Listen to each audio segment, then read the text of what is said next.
So it appears Saudi Arabia, Israel, and America will stop at nothing to have a war with Iran. And today's incidents in the Gulf of Oman, I think, just proved to me the lengths they're willing to go. And, as my video title suggests, I think this is a new Gulf of Tonkin situation. And I think if war of Iran comes from this, people will look back in the history books maybe 50 years from now and be like, this is where the US government manufactured this crisis to escalate the conflict with Iran. So for those of you who don't know, I'm sure a lot of you do know, the Gulf of Tonkin incident was an incident during the Vietnam War which was used to drastically escalate the conflict and get US troops involved. What happened was, in the Gulf of Tonkin, they said that North Vietnamese had torpedo attacked some US vessels and stuff, but the attack was never properly verified, and even Robert McNamara said later that he really wasn't sure anything happened, and the Vietnamese themselves said they never did attack them in this specific incident.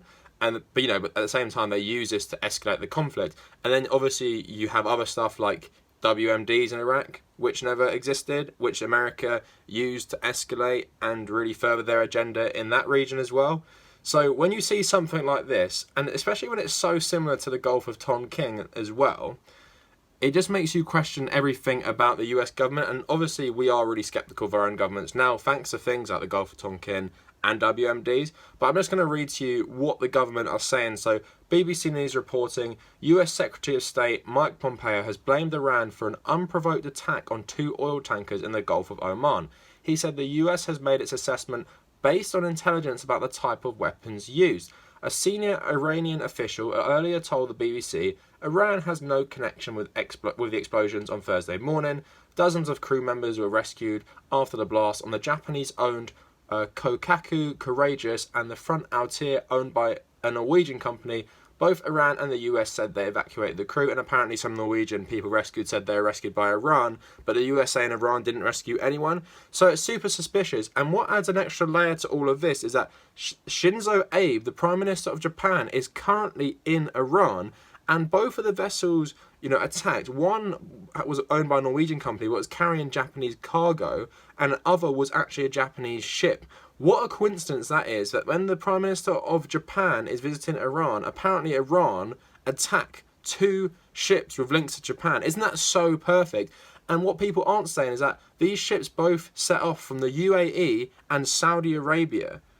YouTube might ban me for a conspiracy, but I would much easier believe that Saudi Arabia is doing this to frame Iran, or Israel as well, than Iran are doing it themselves. Because why would Iran do this in the first place? Why would they torpedo attack 2 oil tankers that have links to Japan when the Japanese Prime Minister is visiting Iran? How crazy is that? It makes no logical sense. And as someone who's done international relations, for my masters and stuff, we learn about the theory behind these things. These, all states essentially are rational actors in some degree. Even a state like North Korea or a state like Iran, which is called a rogue state by people like the US. Anyway, let's read some more Mike Pompeo. So he says, it's the assessment of the United States that the Islamic Republic of Iran is responsible for the attacks.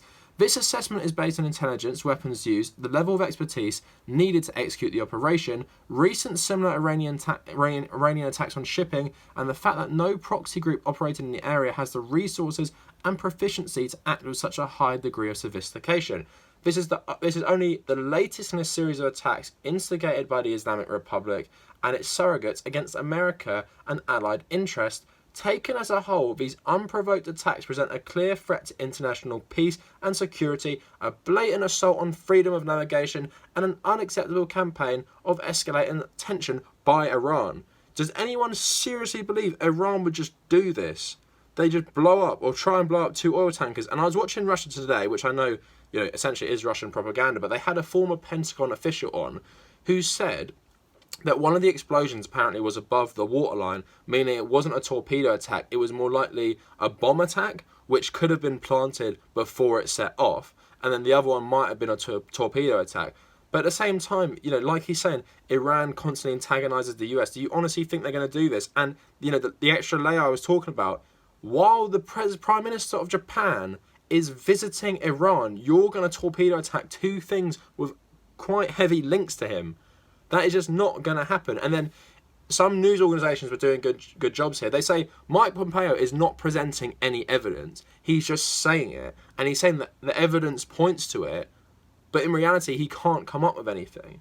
And this just smells of all these things. It smells like the Gulf of Tonkin. It's worse, because we can actually see something has happened. There's obviously explosions there, but at the same time they're not giving us any concrete proof the Iranians did it. They're just telling us it happened. And it's just like scary that people will still go along this. Have Americans not learnt your lesson? No matter what political affiliation you are, even if you support Trump, you know about the Gulf of Tonkin, right? That was done by LBJ. He's a Democrat, did that. You know about WMD. That's done by a Republican. They will both do it.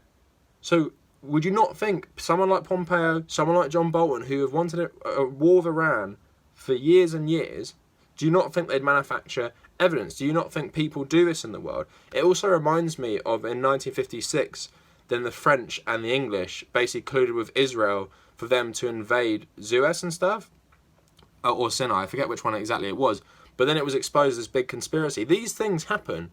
I know YouTube and other people like to call us conspiracy theorists if you challenge the official narrative, but these things have happened in history. It's proven time and again, countries collude with each other, countries manufacture evidence, especially the United States, to do what it wants.